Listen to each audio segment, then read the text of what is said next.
생명공학, 인간의 미래를 바꾸다, DNA부터 합성생물학까지. 안녕하세요. 오늘은 인류 문명의 가장 혁신적인 분야, 생명공학 이야기를 해보겠습니다. 우리가 먹는 음식, 맞는 백신, 심지어 유전질환 치료까지 모두 생명공학의 산물입니다. 그렇다면 생명공학이란 무엇이며 어떻게 발전해 왔을까요? 그리고 DNA 조작, 바이오 의약품, 합성생물학이 어떻게 우리의 미래를 바꾸고 있을까요? 오늘 영상에서 하나씩 살펴보겠습니다. 1부. 생명공학의 정의와 역사. 인간이 생명을 다루기 시작하다. 생명공학이란 생명체의 기능을 인위적으로 활용하거나 조작해 인간의 삶에 유용한 결과를 만들어내는 과학을 말합니다. 즉, 생명을 기술로 다루는 과학이죠. 하지만 이 개념은 결코 새로운 것이 아닙니다.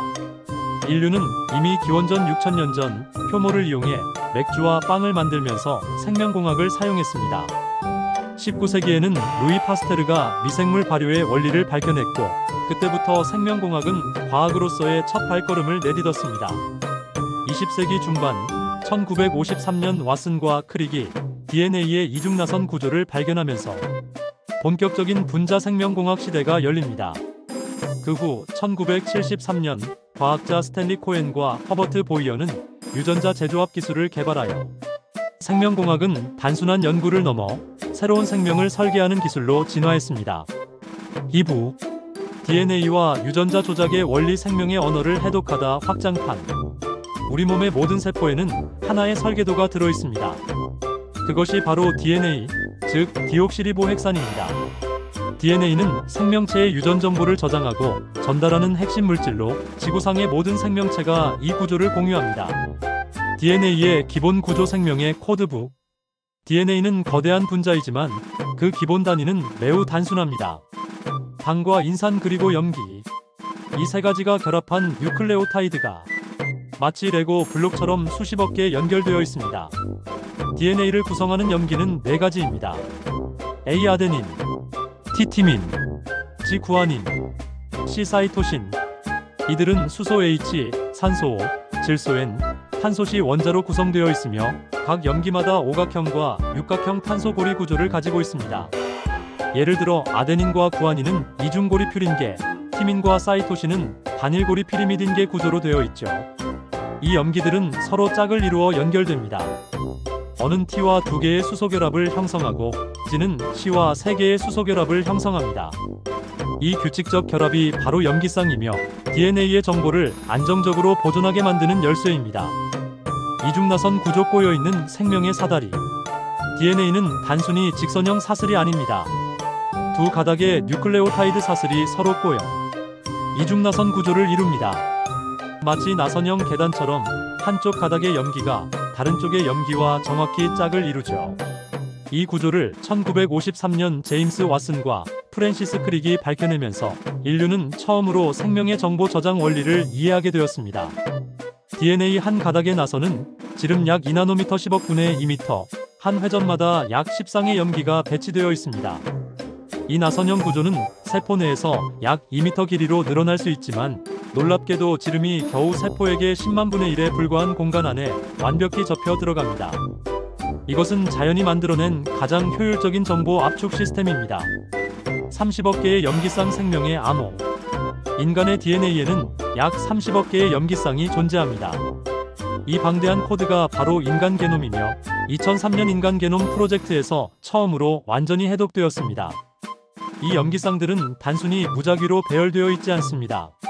특정 염기 서열이 모여 유전자를 이루고 각 유전자는 단백질 합성에 필요한 정보를 제공합니다. DNA의 30억 개 염기 중 실제 단백질을 만드는 부분은 약 2%에 불과하며 나머지 98%는 오랫동안 정크 DNA라 불렸지만 현재는 유전자 발현을 조절하는 스위치 역할을 하는 것으로 밝혀졌습니다. 46개의 염색체. 생명의 압축 저장 장치. 우리 몸의 DNA는 무작위로 흩어져 있는 것이 아니라 정교하게 감겨서 염색체라는 단위로 저장되어 있습니다. 인간은 23쌍, 총 46개의 염색체를 가지고 있으며 그중 22쌍은 상염색체, 나머지 1쌍은 성염색체 X, Y입니다. 여성은 XX, 남성은 XY의 염색체 조합을 가집니다. 각 염색체에는 수천 개의 유전자가 들어있으며 전체 유전자의 수는 약 2만 3천 개로 추정됩니다. DNA는 히스톤 단백질을 중심으로 감겨 뉴클레오솜을 형성하고 이것이 다시 여러 겹으로 접히면서 염색체를 구성합니다. 이 덕분에 2m 길이의 DNA가 세포의 간에 완벽히 접혀 보관될 수 있는 것이죠. 3부 바이오 의약품과 백신 생명공학의 실질적 결실. 생명공학의 가장 대표적인 성공 사례가 바로 바이오 의약품과 백신입니다. 1978년 인슐린 유전자를 박테리아에 삽입해 인간 인슐린을 생산하는 데 성공하면서 세계 최초의 유전자 재조합 의약품이 탄생했습니다. 이후 단백질 기반의 항체 치료제, 면역 조절제, 유전자 치료제 등이 속속 등장하면서 의학의 패러다임은 증상 치료에서 원인 치료로 이동했습니다. 그리고 최근의 팬데믹은 mRNA 백신이라는 새로운 기술을 세상에 알렸습니다. 파이자와 모더나의 백신은 바이러스의 DNA가 아니라 유전 정보 일부 mRNA를 주입하여 우리 몸이 스스로 항체를 만들게 하는 방식이죠. 이것은 생명공학이 단순한 연구 단계를 넘어 전 세계 인류의 생명을 지키는 기술로 자리 잡았다는 증거입니다.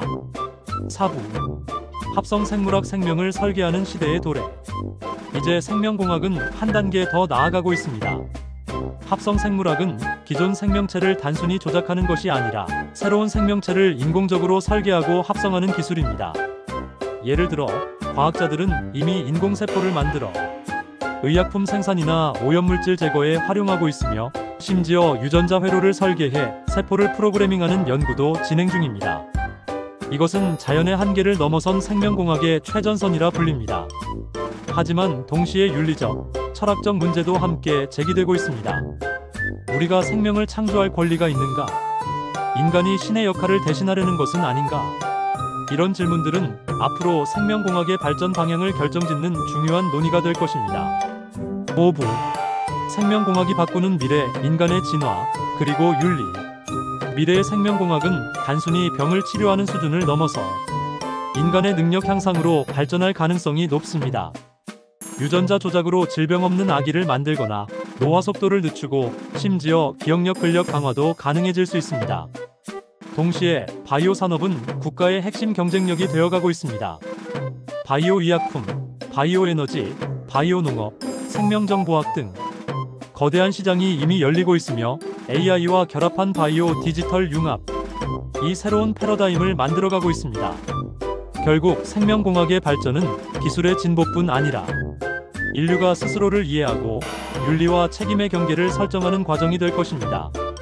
엔딩. 우리가 오늘 이야기한 생명공학은 단순한 과학이 아닙니다. 생명 그 자체를 이해하고 다루고 책임지는 인간의 지적 도전입니다. DNA를 해독한 그 순간부터 인류는 더 이상 자연의 일부가 아니라 자연을 재창조하는 존재가 되었죠. 앞으로 생명공학이 어떤 미래를 열어갈지, 그리고 그 미래를 얼마나 현명하게 다룰지는 바로 우리 모두의 선택에 달려 있습니다. 지금까지 영상 시청해주셔서 감사합니다. 구독과 좋아요는 영상 제작에 큰 힘이 됩니다.